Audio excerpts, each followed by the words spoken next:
F'kollaborazzjoni bejn il-Ministeru għall-Agrikoltura, il-Kummissarju għall-Ħarsien tal-Annimali u d-Direttorat tnediet l-ewwel edizzjoni tal-Animal Awards.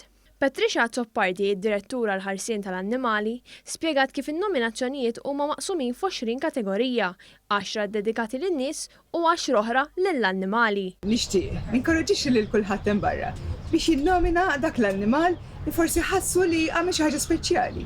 Forsi naf li jassistu daw in-nies li huma nuqqas ta' dawl.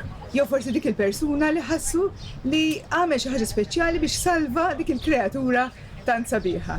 Il-Kummissarju għall-Ħarsien tal-Annimali spjegat li permezz ta' dawn il-premji se nisimgħu stejjer pożittivi ta' min għandu għall-qalbu l-annimali.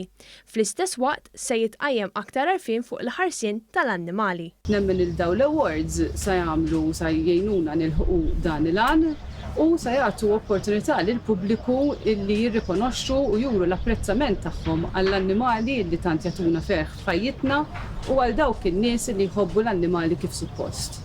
Il-Ministru Anton Refalo qal li r-rikonoxximent lin-nies li jiddedikaw ħinhom għal ħarsien tal-annimali huwa verament mistħoq. Jien nħeġġeġ għalhekk il-pubbliku li jipparteċipa u jinnomina l-persuni u l-annimali li jrid sabiex verament dan l-award jkun award illi mhux biss jagħmel sens imma jibqa' mhux għallum imma anki għall-ġejjieni.